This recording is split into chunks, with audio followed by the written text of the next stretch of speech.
Tu as failli tomber par terre en te réveillant en sursaut à l'aéroport. Étonnamment, c'est le silence qui t'a réveillé. Habituellement, les aéroports sont remplis d'une activité trépidante. Les passagers sont pressés d'attraper leur vol. Des annonces sont faites à chaque minute. Les avions décollent et atterrissent. Mais là, il n'y a pas de mouvement du tout. Les boutiques duty-free sont ouvertes. Mais il n'y a personne à l'intérieur. Ni passagers, ni vendeurs. Tu sens tes cheveux se hérisser sur ta tête et une sueur froide couler dans ton dos. Il te restait 1 heure avant ton vol et tu as décidé de te reposer avant un long voyage de retour. Puis tu t'es réveillé 1 demi-heure plus tard et tu as vu ça. Tu te lèves et commences à arpenter le terminal. Plusieurs minutes plus tard, tu ne peux plus nier l'évidence. Le bâtiment entier est complètement abandonné. Tu commences à marcher de plus en plus vite, des pensées inquiétantes traversant ta tête. Y a-t-il eu une évacuation ? Une catastrophe naturelle, probablement ? Un tsunami ? Ou un tremblement de terre ? Mais pourquoi personne ne t'a réveillé ? Tu as plus de questions que de réponses. Tu commences à regarder autour de toi, à la recherche de la sortie la plus proche. Ah, la voilà ! Ce qui te rend encore plus anxieux, c'est qu'il n'y a personne au contrôle des passeports. Le poste de contrôle douanier est également désert. Le plus étrange, cependant, c'est qu'on n'a pas l'impression que les gens aient quitté l'endroit à la hâte. Tout est en ordre. Et tu t'attends presque à ce qu'un agent de sécurité de l'aéroport surgisse d'un couloir à tout moment. Tu arrives dans la salle des arrivées, vide elle aussi, comme on pouvait s'y attendre. Personne ne t'y attend muni d'une pancarte avec ton nom dessus. Aucun chauffeur de taxi ne propose ses services. Tu sors et repères plusieurs taxis. Malheureusement, ils sont tous verrouillés et il n'y a personne autour. Tu aperçois un bus au loin. Ouf! Tu cours presque vers lui, en tirant ta grande et lourde valise derrière toi. Les portes du bus sont ouvertes, mais c'est la seule bonne nouvelle. Pas de chauffeur, pas d'autres passagers. Tu vas vérifier les locations de voitures. Comme prévu, les bureaux sont vides. Tu n'as pas d'autre choix que de choisir une voiture et de récupérer la clé. Et qui pourrait t'en vouloir si tu choisissais cette Porsche décapotable que tu as toujours rêvé de conduire ? Avant de démarrer la voiture, tu essaies d'appeler tes amis. Pas de signal. Les applications de messagerie ne fonctionnent pas. Il n'y a pas de connexion Internet. Tu allumes la radio dans la voiture et tu n'entends que des parasites et des grésillements. Même si la situation semble effrayante, tu es un optimiste. Tu essaies de voir toute cette expérience comme d'innombrables opportunités que tu n'as jamais eues auparavant. Par exemple, pourquoi ne pas séjourner dans le meilleur hôtel de la ville ? Il n'y a pas de portier pour t'ouvrir ou t'aider avec tes bagages. Mais le bon côté des choses, c'est que tu n'as pas non plus besoin de t'enregistrer et de payer une fortune pour une nuit dans cet endroit. Tu appuies sur le bouton de l'ascenseur, il ne s'allume pas. La seule chose que tu entendes est le silence. Bon, tu ramasses tes bagages, extrêmement lourds, et tu commences à monter les escaliers. Tu es sûr que les meilleures chambres sont au dernier étage. À ce moment-là, tu ne penses pas au fait que le bâtiment compte 35 étages. Et que tu n'es pas assez en forme pour y arriver rapidement, avec une lourde valise qui plus est. Complètement hors d'haleine, tu y arrives enfin. Ouf! Une idée te vient alors à l'esprit. Les pièces doivent être fermées à clé et tu n'as pas de clé. Tu pousses la première porte à gauche pour voir. Elle s'ouvre sans résistance. Cela ne peut signifier qu'une chose, il n'y a pas d'électricité. Ce qui, à son tour, signifie que tu ne peux pas prendre cette douche dont tu as commencé à rêver quand tu étais encore au 14e étage.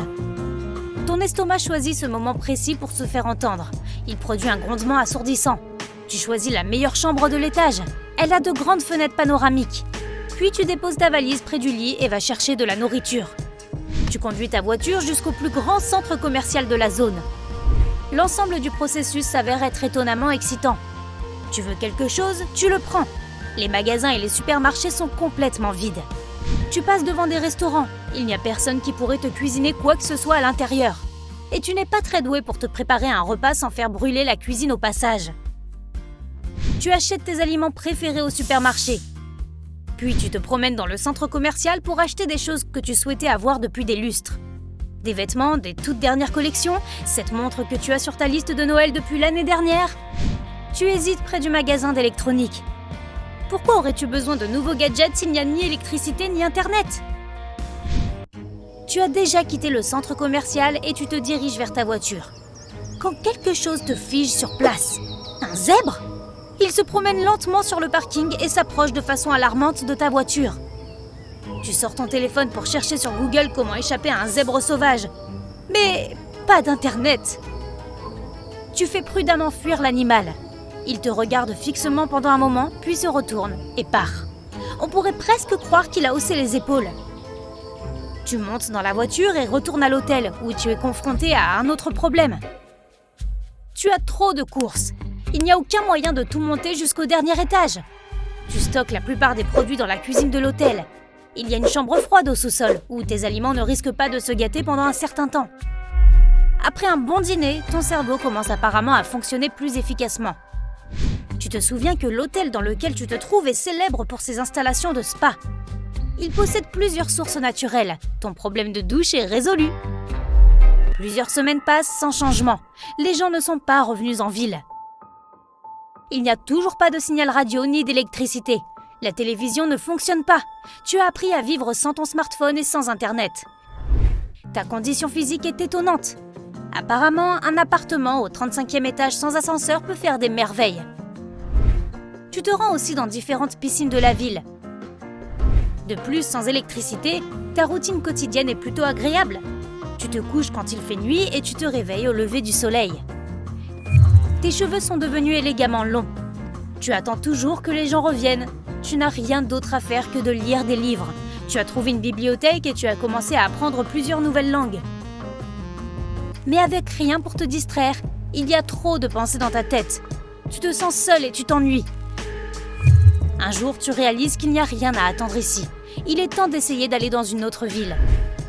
C'est une entreprise compliquée. Tu commences ton voyage en voiture. Lorsque tu n'as plus d'essence, tu trouves un vélo. Puis c'est à nouveau une voiture. Tu marches même sur certaines parties du chemin. Tout donne l'impression que les gens viennent de quitter les lieux. Mais les animaux que tu rencontres pendant ton voyage se comportent bizarrement. Ils sont trop amicaux et ne semblent pas avoir peur de toi.